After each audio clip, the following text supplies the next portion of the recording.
Bonjour, c'est Ursule encore. On est le 19 juin 2026. Alors, je viens sonner la trompette aujourd'hui encore et je viens proclamer le retour de notre Seigneur Jésus-Christ. Amen, soyons tous bénis, soyons remplis de la joie de notre Dieu.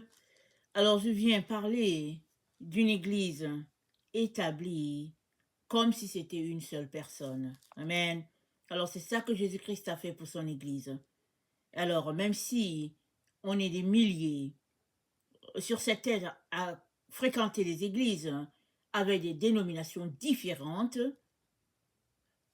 toujours est-il que l'église de Jésus-Christ, c'est une seule église. Une seule. Et appelée, n'est-ce pas, à fonctionner comme une seule personne. Parce que l'église de Jésus-Christ, c'est le corps, Jésus-Christ, c'est la tête. Il n'est pas la tête avec des milliers de corps, il est la tête d'un seul corps, son Église. Il est donc important que, si nous disons que nous lui avons donné notre vie, il est important que nous puissions marcher comme il s'attend qu'on devrait marcher. Alors, dans Ésaïe 19, il y a un passage qui attire souvent l'attention, qui nous donne à comprendre les dimensions spirituelles, n'est-ce pas, de l'unité. Et dans Isaïe 19, au verset 15, c'est dit, « Et l'Égypte sera hors d'état de faire ce que ce que font la tête et la queue, la branche de palmier et le roseau. » Je répète, « Et l'Égypte sera hors d'état de faire ce que font la tête et la queue, la branche de palmier et le roseau. » Pourquoi l'Égypte sera hors d'état de faire ce que font la tête et la queue? C'est parce que les Égyptiens, entre eux, ne seront pas unis. Alors nous savons que l'Égypte, par le passé, quand quand la Bible parlait d'Égypte, elle faisait référence à la terre de l'Afrique. Aujourd'hui, quand l'Église parle, quand la Bible parle d'Égypte, n'est-ce pas, ça fait référence à tout cela qui marche contraire à Dieu. Alors, le texte est en train de nous dire que si tu marches selon la pensée de l'Égypte, c'est-à-dire la pensée de Babylone, alors tu vas manquer d'être uni à la tête, et la tête c'est Jésus-Christ. Tu marcheras dans un type d'ordre à ta manière, mais pas à la manière de Dieu, et même tu auras de la difficulté à concilier les choses parce que la tête n'est pas avec toi. Alors, Jésus-Christ est mort, n'est-ce pas, pour unir son corps à lui. Et dans Colossiens 1, voilà ce que la parole de Dieu nous dit. Je vais lire le passage de Colossiens 1 qui nous parle de Jésus-Christ comme la tête. Colossiens 1, alors, au verset, attendez, Colossiens 1 au verset 16, c'est dit, il est la tête du corps de l'Église. Il est le commencement, le premier-né d'entre les morts, afin d'être en tout le premier. Alors Jésus-Christ est le premier, il est la tête, et Dieu a fait qu'il soit le premier en tout. Premier avant la création du monde, parce qu'il existait déjà. Premier, n'est-ce pas, en ce que il a vaincu la mort, n'est-ce pas? Et puis, il est notre vainqueur. Premier en ce que il est la tête, l'Église est son corps, et il n'y a personne qui peut changer autre chose. Alors, s'il est la tête, et que nous sommes son corps, peu importe l'endroit où tu es appelé à suivre les directions de la tête. Parce que l'ordre vient toujours de la tête. C'est la tête qui commande. La tête dit quoi faire, la tête donne la parole, la tête donne l'ordre, la direction et tout ça. Jésus-Christ est cette tête-là qui lui-même reçoit ses ordres de Dieu le Père. Amen. La Bible nous dit que il ne s'est pas considéré d'égal à Dieu, d'être égal à Dieu, et Dieu l'a élevé, Dieu lui a donné le nom qui est au-dessus de tout nom, si bien que, au nom de Jésus-Christ, tout genou fléchit et toute langue confesse qu'il est le Seigneur. Amen. Alors, Jésus-Christ, c'est la tête de l'Église. Nous sommes le corps, mais nous ne sommes pas un corps dispersé. Nous ne sommes pas un corps coloré. Ou, parce que tu es au Canada, le corps est orange. Parce que tu es, n'est-ce pas, en Inde, le corps est rouge. Parce que tu es en France, le corps est bleu. Parce que tu es au Sénégal, le corps est violet. Non. Le corps, il est unanime, n'est-ce pas, à l'image de la tête. Et la tête, n'est-ce pas, est une tête sans couleur. Le corps devrait être aussi sans couleur parce que toutes les couleurs appartiennent à Dieu. Toutes les nations lui appartiennent. Et dans chaque nation, Jésus-Christ a un peuple, c'est-à-dire son corps s'y retrouve dans chaque nation de la terre. Quand bien même les statistiques diraient que, bon, telle nation, il n'y a personne de chrétien et tout, on ne sait pas. Dieu connaît ses enfants, il sait là où il les a placés, et tous les enfants de Dieu viendront à lui. Alors, Jésus-Christ a mis en place une église qu'il a appelée son corps et qui est appelée à fonctionner comme une seule personne avec la tête. Amen. Alors, sommes-nous en train de fonctionner comme une seule personne? C'est sûr que chacun va répondre non. Parce que nous savons tous ce qui se passe entre nous en tant qu'humains. Souvent même, on n'est pas capable de se supporter les gens de la même famille. À combien de plus forte raison, les gens d'autres nations et les gens d'autres races, on a la difficulté à se supporter, mais le Seigneur nous a appelés à être unis. Alors, dans Éphésiens 2, mais je vais lire, dans Éphésiens 2 au verset 20, c'est dit, vous avez été édifiés sur le fondement des apôtres et des prophètes, Jésus-Christ lui-même étant la pierre angulaire. En lui, tout l'édifice, bien coordonné, s'élève pour être un temple saint dans le Seigneur. En Jésus-Christ, c'est tout l'édifice qui s'élève pour être le temple de Dieu. Mais où se trouve cet édifice? Cet édifice se trouve partout sur la terre, là où il y a un enfant de Dieu. C'est-à-dire, il se trouve en toi, il se trouve en moi, il se trouve partout où il y a un qui a confessé Jésus-Christ et qui a décidé de marcher selon les voies de Jésus-Christ. Amen. Voilà un peu ce que la parole de Dieu nous dit. Ainsi donc, nous ne sommes plus les gens du dehors. Éphésiens 2, le verset 19. Nous sommes les saints, les gens de la maison de Dieu. Si tu as donné ta vie à Jésus-Christ, si tu t'es fait baptiser, si tu marches par l'Esprit de Dieu, n'est-ce pas? Tu es enfant de Dieu. Tu es de la maison de Dieu. Et tu devrais clairement entendre Dieu te donner les directions dans ta vie. Si tu n'arrives pas à l'entendre, alors prends le temps devant Dieu, encore et encore, pour qu'il puisse pointer toutes ces choses-là qui se dressent entre toi et lui, qu'il puisse ôter de ton chemin, n'est-ce pas, toutes ces barrières. Et puis, il se pourrait aussi que tu sois dans une phase où Dieu est en train de te former, et c'est comme un enfant, n'est-ce pas?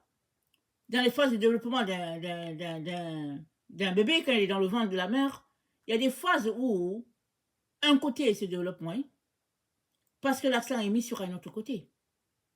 Alors ça ne veut pas dire que Dieu n'est pas en train d'avoir l'œil sur l'autre côté de l'enfant. Il a l'œil sur tout l'enfant.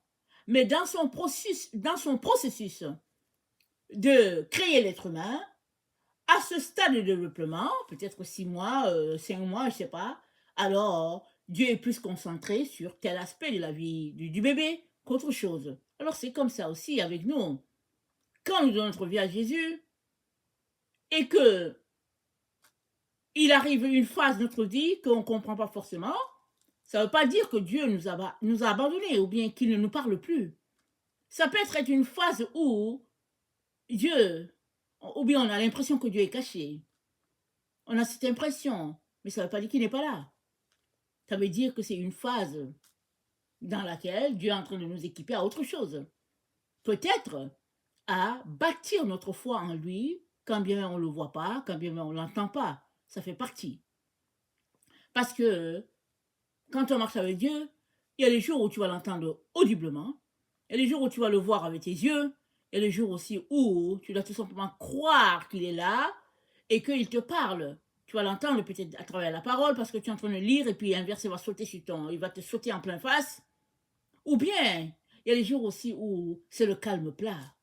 Et ça peut durer une période, tu vas te dire, mais est-ce qu'il est où? Il est où, Dieu? Est-ce qu'il m'a abandonné? Mais il ne t'a pas abandonné. Toutes ces phases sont importantes dans ta vie afin de faire de toi l'homme, la femme de Dieu que Dieu a établi, n'est-ce pas, sur cette terre, selon son plan parfait. Alors, nous sommes appelés à être, ou bien à fonctionner comme une seule personne. Amen. Et dans Éphésiens 3, au verset 6, c'est dit que le mystère de Dieu se retrouve dans cette unité-là. L'unité entre les Israéliens et puis les païens, ceux-là qui ne connaissaient pas Dieu, le mystère de Dieu existe là, en ce sens que Jésus-Christ est mort aussi pour les païens. Alors, avant que Paul ne soit révélé, les apôtres pensaient que c'était juste eux, les descendants d'Abraham, qui avaient cette révélation de l'agneau de Dieu dans la personne de Jésus.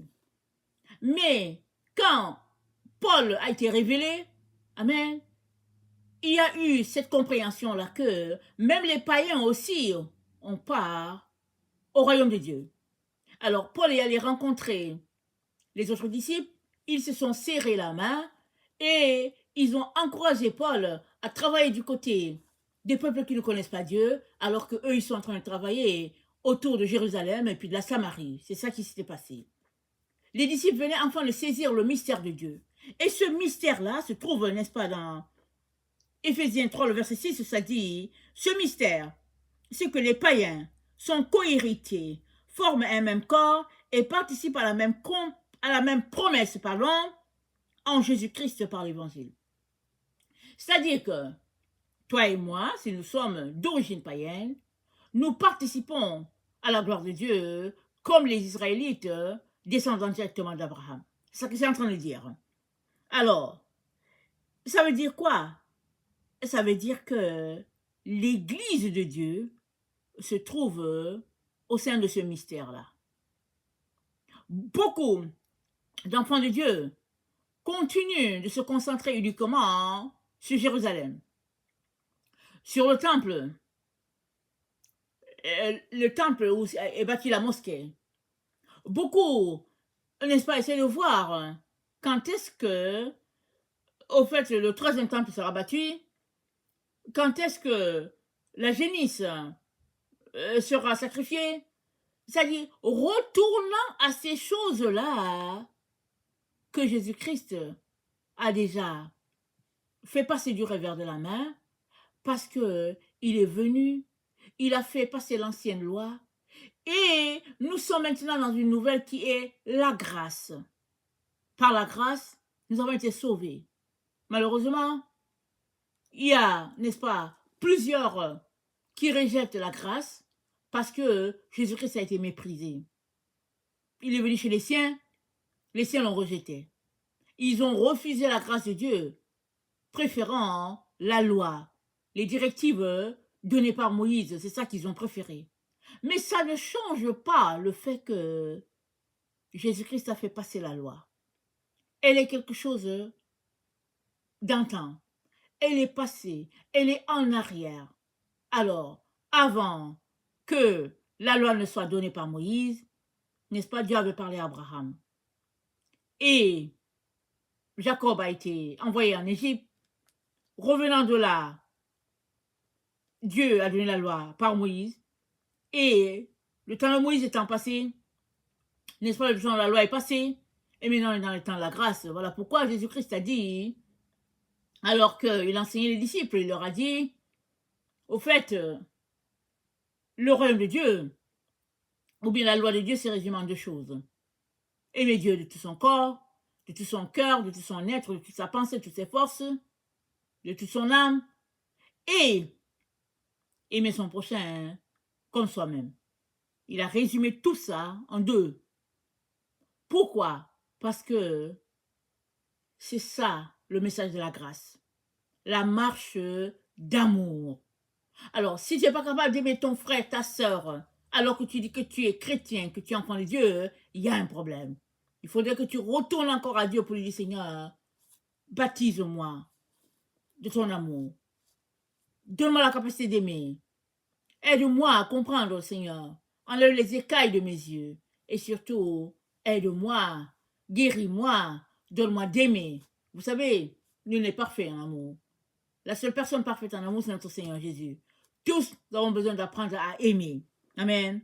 Et alors, le texte donc d'Éphésiens 3, le verset 6 nous dit que l'Église de Jésus-Christ, c'est-à-dire son corps, n'est-ce pas, va émaner, ou bien va venir de ce mystère-là.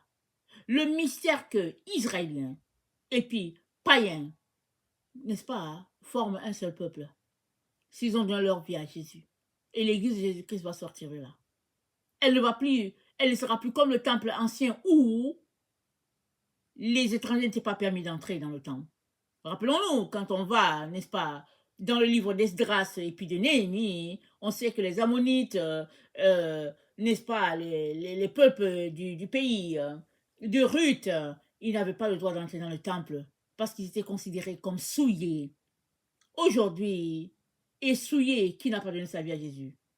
Mais si tu as donné ta vie à Jésus, que tu sois un Arabe, que tu sois, n'est-ce pas, un Allemand, que tu sois un Camerounais, peu importe qui tu es, si tu as donné ta vie à Jésus-Christ, tu participes à la même grâce, n'est-ce pas? Cette grâce-là que tu fais partie du corps de Christ. Et le mystère de Dieu, c'est que l'Église, n'est-ce pas, fait partie du corps de Christ et puis Christ est la tête. Amen. Voilà le bon résumé. Maintenant,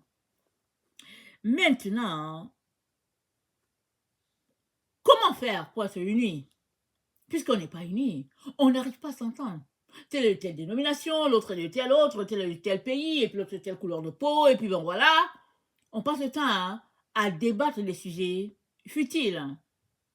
Mais s'il y a un seul point sur lequel nous devons tous nous appuyer, n'est-ce pas? C'est que nous sommes devenus une même plante avec notre Seigneur Jésus-Christ. Et ça, on ne peut pas le couper de nous. Romains 6, le verset 5 nous le dit. Allons-y le lire.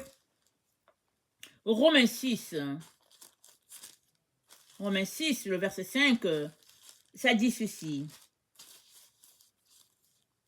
En effet, si nous sommes devenus une même plante avec lui par la conformité à sa mort, nous le serons aussi par la conformité à sa résurrection. Alléluia, amen.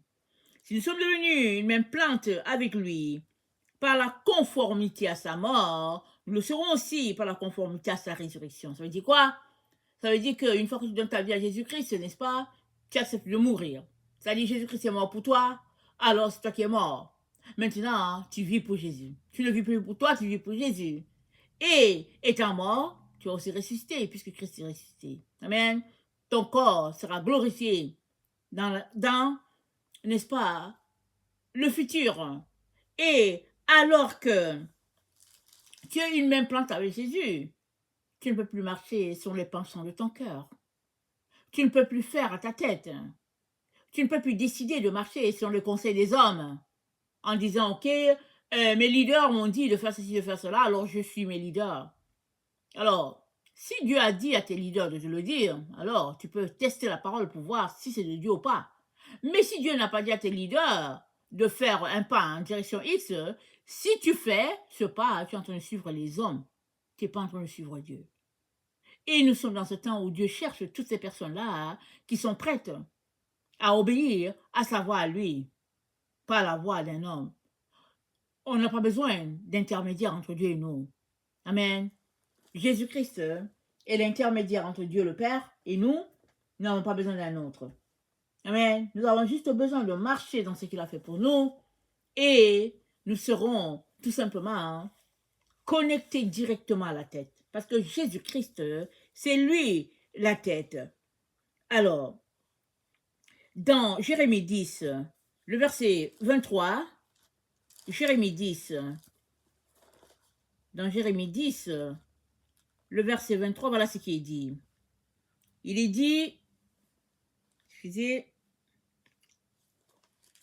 Jérémie 10, verset 23, c'est dit, la voix de l'homme n'est pas en son pouvoir, ce n'est pas à l'homme quand il marche à diriger ses pas. Ce n'est pas à toi de diriger tes pas. Tu l'as dit à Jérémie dans l'Ancien Testament, c'est encore vrai aujourd'hui. Tu ne diriges pas tes pas une fois que tu donnes ta vie à Jésus. Tu laisses Jésus-Christ te conduire par le Saint-Esprit. C'est comme ça que tu vas découvrir tout ce qu'il a pour toi, alors que tu t'abandonnes à Jésus. C'est ça, renoncer à soi-même. Jésus-Christ a dit, c'est quelqu'un veut venir après moi, qu'il renonce à lui, qu'il se charge de sa croix et qu'il me suive. Donc, ce n'est pas à toi de diriger tes pas.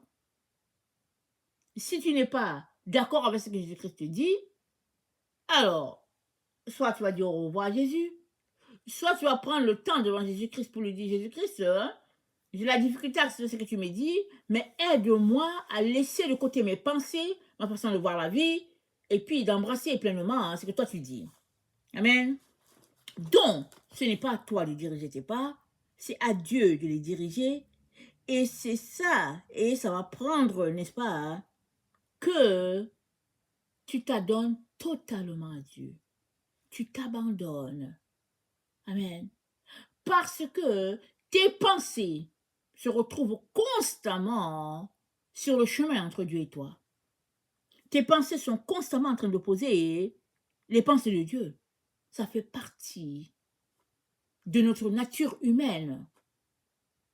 Alors que nous nous abandonnons totalement à Dieu, alors que nous renonçons à nos projets, à notre façon de voir les choses, nous nous connectons aux pensées de Dieu, nous sommes en train de rejeter notre façon de voir les choses et nous sommes en train d'embrasser totalement comment Dieu voit les choses, c'est-à-dire nous sommes en train de nous unir parfaitement à Christ, alors que nous laissons Jésus-Christ nous diriger. Et ce n'est que comme ça que le mystère de Dieu va se réaliser, ce mystère qui est que l'Église c'est le corps et puis Jésus-Christ c'est la tête. C'est ça le mystère. Alors,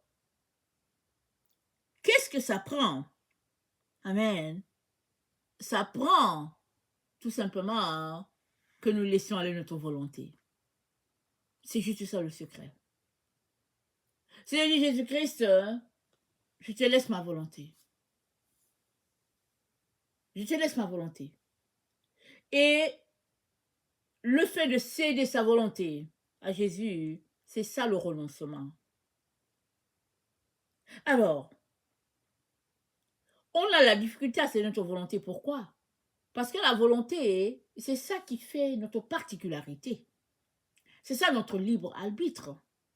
C'est ça qui fait que, n'est-ce pas, nous sommes maîtres de nous-mêmes. Et c'est à ça que se rattache notre orgueil. C'est à ça que se rattache notre personnalité d'être humain. Et Jésus-Christ nous dit, si tu veux me suivre, renonce à exercer ton moi. Renonce à ça. Cède ton moi à Jésus. Laisse-le te conduire, te dire quoi faire. Et tu pourras être uni totalement à la tête qui est Jésus et tu pourras accomplir tes desseins sur la terre. Dans Hébreu, j'aimerais qu'on lise ce que la Bible dit à propos de Jésus-Christ qui s'est abandonné totalement au plan de Dieu afin que ce que Dieu a décidé qu'il fasse sur la terre puisse s'accomplir. Amen. Ça a pris que le Fils de Dieu, dans la gloire, c'est-à-dire né de Dieu, ça a appris que lui, il renonce à sa volonté. Dans Hébreux 10, au verset 6, c'est dit, tu n'as agréé ni holocauste, ni sacrifice pour le péché. Alors j'ai dit, c'est Jésus-Christ qui parle, voici je viens. Dans le rouleau du livre, il est question de moi, pour faire au Dieu ta volonté. Après avoir dit d'abord, tu n'as pas voulu et tu n'as agréé ni sacrifice ni offrande, ni holocauste ni sacrifice pour le péché, ce qu'on offre selon la loi, il dit ensuite, voici je viens pour faire ta volonté. Il abolit ainsi la première chose pour établir la seconde. C'est en vertu de cette volonté que nous sommes sanctifiés par l'offrande du corps de Jésus-Christ une fois pour toutes. Nous sommes sanctifiés par quoi? Par l'offrande du corps de Christ. Son corps a été magané, il a été amoché. Et de son corps est sorti le sang, de son corps est sorti l'eau, de son corps, n'est-ce pas, est sorti tout, c'est-à-dire que toute la bastonnade possible. C'est dit que son corps a été meurtri, c'est dit, parce que le passage dit, par ces meurtrissures, nous avons été guéris. Son corps a été amoché de telle sorte qu'il était méconnaissable. C'est ce corps-là amoché qui forme l'Église. Le corps de Jésus amoché, c'est ça l'Église de Jésus-Christ.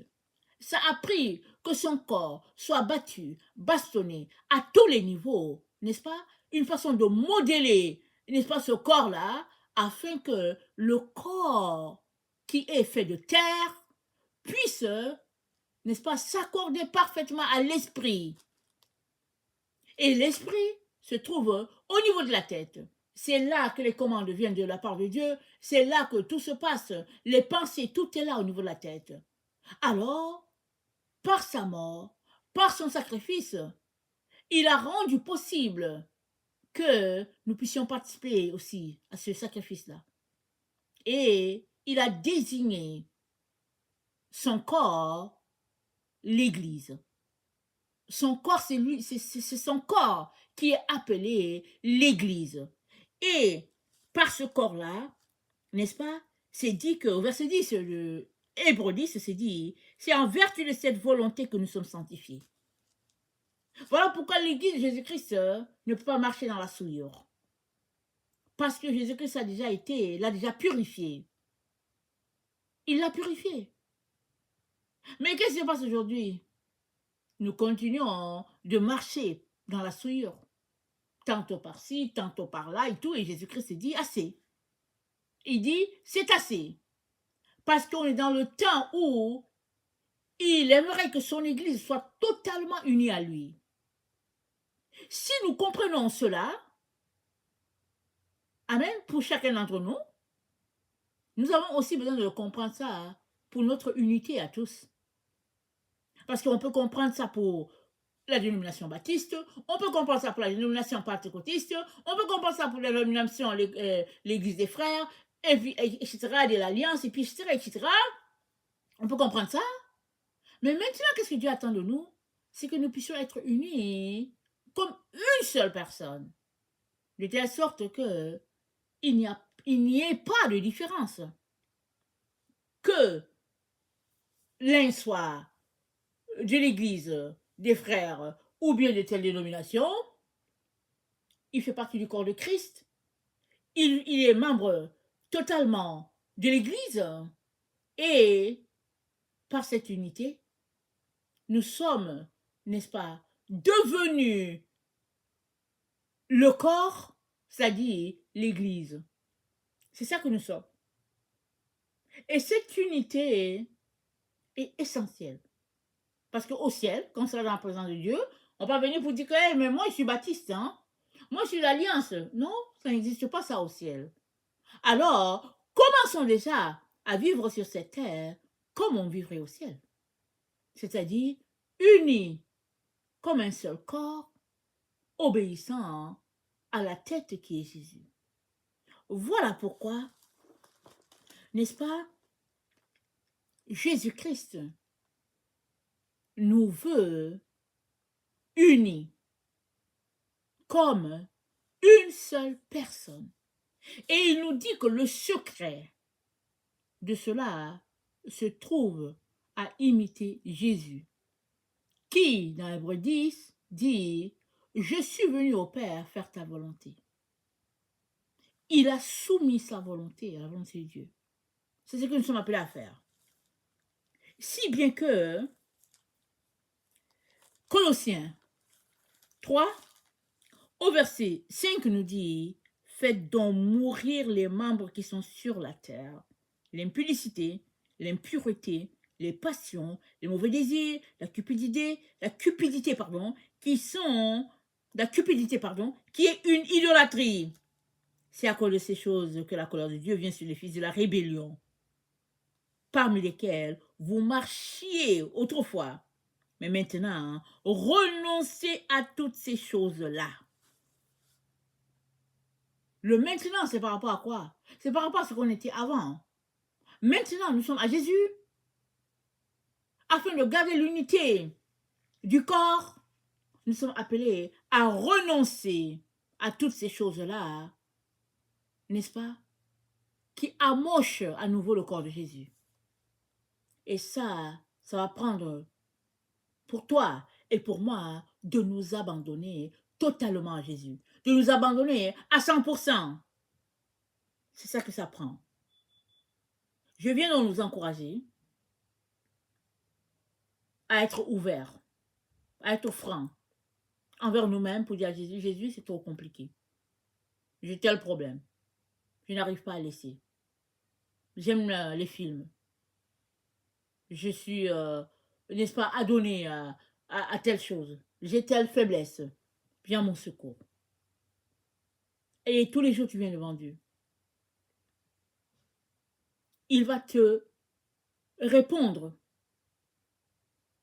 en te remplissant de son Saint-Esprit. Parce que c'est l'Esprit de Dieu qui met en nous le vouloir et le faire, n'est-ce pas? C'est l'Esprit de Dieu qui met en nous cette soif-là de vouloir plus de Dieu. Et ça prend que toi et moi, nous puissions, n'est-ce pas, obéir à Dieu, laissant de côté nos désirs et nos passions. Je viens donc nous encourager à ne pas avoir de nous une autre opinion, comme si on était capable de faire les choses par nous-mêmes. Confions-nous au Seigneur. Disons-lui ce qui se passe. Comment se dit qu'on lui a donné notre vie depuis longtemps et puis on est toujours en train de faire du surplace? Ou bien comment se dit qu'on lui a donné notre vie, tout marche bien, mais ce péché-là, ça nous empêche. Allons à lui. Il nous aidera.